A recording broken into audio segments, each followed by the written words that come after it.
Hello friends, welcome back to another episode of r/NuclearRevenge. In this episode, I've got one long story for you, so buckle up. It's how one small email starts a domino effect and ends up costing people jobs and shutting down places of employment. I hope you stay for the story today and subscribe for future videos. This story's titled, Fire Me, You're All Losing Your Jobs. My 2019 was wild, but with everything finally on the up and up, I feel I can tell the story here. After uni, which was late 2018, I fell on rough times and was forced to move back to my hometown. I tried to transfer my job to a branch in my area, but failed. Thus, I needed to get a new job.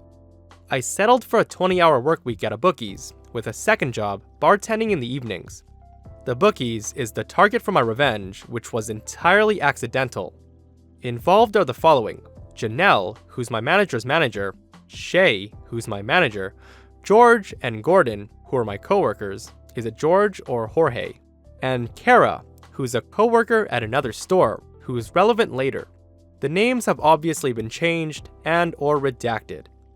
I ended up working behind the counter as a customer service manager, which was basically a step up from cashier. It's fancy when seen on a cover letter, but there's really nothing to it. I took bets, chatted with customers, helped people with machines, and sat around waiting for something to do. And I got on well with my coworkers, or so I thought, and had no major issues. It was 20 hours a week, a little more than minimum wage, with a lot of overtime required of me, and irregular shift patterns. I had no issue with the job, but it was difficult to juggle the schedules of both my jobs.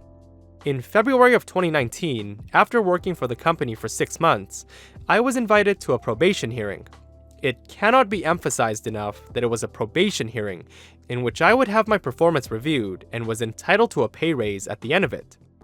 I arrived that morning to a disciplinary hearing, where without even a shred of evidence, I was accused of 11 different cash discrepancies dating back to early November of 2018, which was shortly after I'd started, which all amounted to $271.36, all but one of which I'd never heard before. These had apparently been reported and logged by my manager, Shay, and my coworkers, despite no one saying a word to me at all. Not a whisper in the 5 months that this had been happening. I was told that it was unacceptable, a call was made to HR, and I was terminated on the spot and forced to hand over my keys and to never set foot in the store again. Despite my protests, I was told that the decision could not be appealed, and I would eventually receive written confirmation of my employment's termination in the post. Now, I was furious, fuming at having gone to what I thought should have been a normal probation meeting and having effectively been called a thief and been banned from life from a place I'd never go to anyway. But somehow, my parents were even angrier and ordered me to let them know when the company got in contact with me again. Almost 2 weeks later, I received an email from the company's HR, which reiterated the accusations and stated again that I was terminated.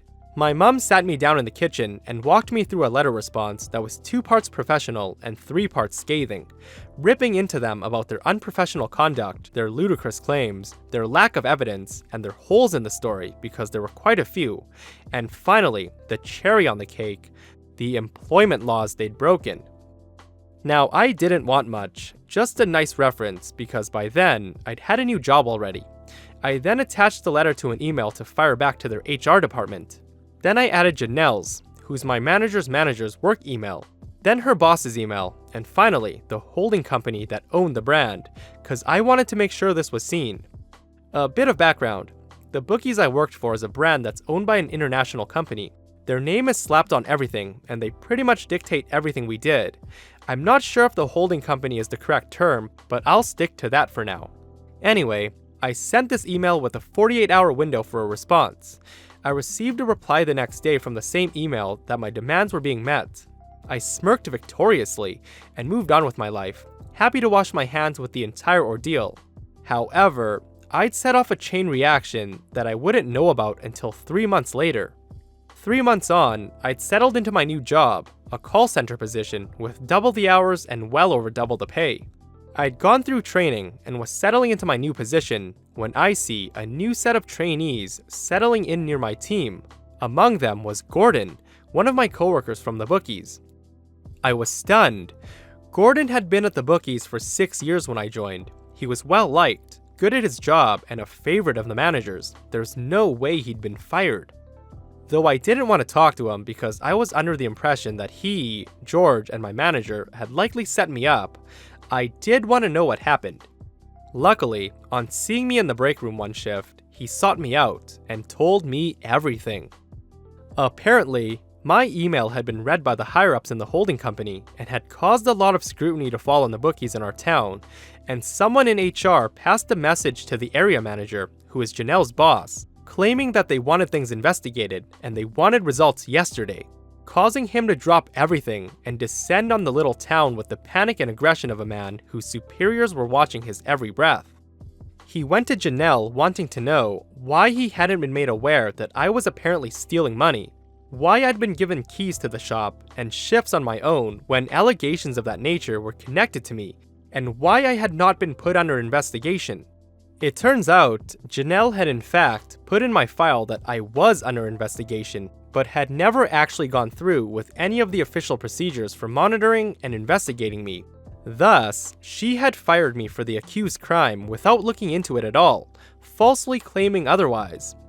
The area manager took the dates and the amounts of cash discrepancies, confirmed that they had been reported on those days without my knowledge in Shay's own logbook of the shop's cash, and sent that information to our security team to investigate. Another little detail is that the CCTV for every shop in the brand is outsourced to a private security company who monitors each shop remotely and has access to all the cameras and video. As was procedure, they looked into the dates mentioned to see if I'd been doing anything suspicious. I know I wasn't, and nothing was ever said to me. But they did find something. It turns out, money was going missing from the shop, but surprise surprise, it wasn't me, but George and Shay. They not only set me up for reasons that I'll never know, but they were also falsifying numbers and cash checks on the system to hide it. One thing Shay was caught doing was deliberately shortchanging customers by taking portions of their winnings without them knowing it. Bear in mind, a lot of our customers were elderly men and women. Gordon claims that he once opened the shop and noticed the cash difference, but had been told not to say anything to me as I was under investigation and could compromise it. He did apologize, and I let it go.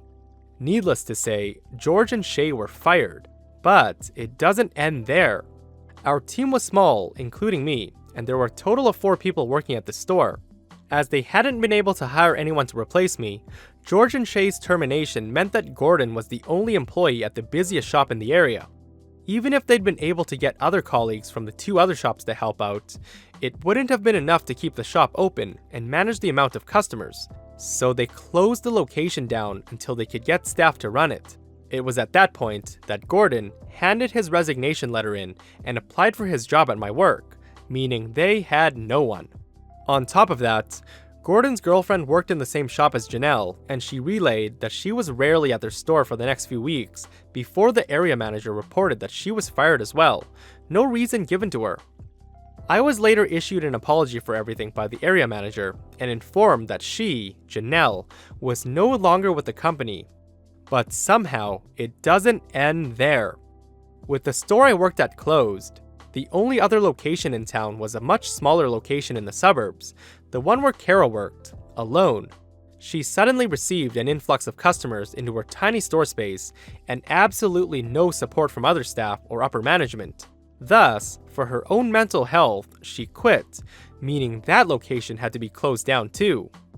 All of this happened at the worst possible time, March, when the Cheltenham Festival was occurring, which is a huge moneymaker for the gambling industry, even in a small town like ours. An opportunity that the 3 other bookies on the high-end street reaped the benefits of, instead of my old place, as the former customers went to them instead. As it currently stands, just over a year later, both shops remain closed, and I'm currently entering a job in cybersecurity, the training for which I paid for with my current job. Thanks for firing me, dumbasses. You did me a favor. Update. This massively blew up. Thanks for the support and everything. Gordon and I got in touch with the old area manager, and we were able to get a bit more information. The security team rifled through about 3 years worth of footage after they found out about George and Shay, and have estimated that in that period alone, they both stole nearly $4,000 through various means. The parent company also got involved and searched through a year's worth of their cash checks and till checks and noted plenty of discrepancies. The parent company pursued criminal charges and the two were arrested, but as far as our area manager knows, the case is still ongoing. He thinks it's because they're still looking into how much they actually stole, as they both have been there for a while, George about 8 years and Shay about 10 years. I doubt they'll have security footage of all that time, but I bet they're trying to get a more accurate figure to really nail them. And in comes a new character, Tammy, which was obviously not her real name. She's an employee who was hired and fired shortly before I was at the same store. She lasted just past her probation before she was fired, and wait for it, for the same reason that I was. However, her situation is far worse than mine. Tammy's in the process of suing the company for wrongful termination, alongside financial and emotional damages, as she was put under a lot of stress while on the job by Shay, and then had a miscarriage shortly after her employment was terminated. Our area manager doesn't know anything more, as it's escalated and gone way above his head, and I doubt I'll be able to get any more information on it, but I doubt the company's doing too well on that, and I wish her the best. Gordon and I are considering reaching out to some of the other fired employees to get their side of things, but it seems very clear that what Shay and George were doing was going on for a long time, and I was only the latest scapegoat. Janelle, unfortunately, is perfectly fine as I'm aware. Her husband and her opened a taxi company several years ago, and she seems to have just got more involved with that. I haven't seen her, so I wouldn't know, but she was let go for gross misconduct for not following procedure, which is kinda what I expected. And Kara, who our area manager really dislikes, is doing okay. I've messaged her, and she and her partner recently bought a house. She also got a job as an events manager at a local historical site. She's happier there, and actually has people to talk to at work, and isn't alone anymore. Stories like this make me happy. You can only do shady things for so long before it catches up to you. Karma always gets people in the end. Let me know if this accidental revenge deserved a nuclear badge or not. If you didn't catch the last episode on the channel, it's right here. It's about an entitled woman using her husband's military rank as her own. If you aren't subscribed, be sure to hit that subscribe button and turn on notifications so you don't miss future stories, because I release videos very often. See you guys in the next one.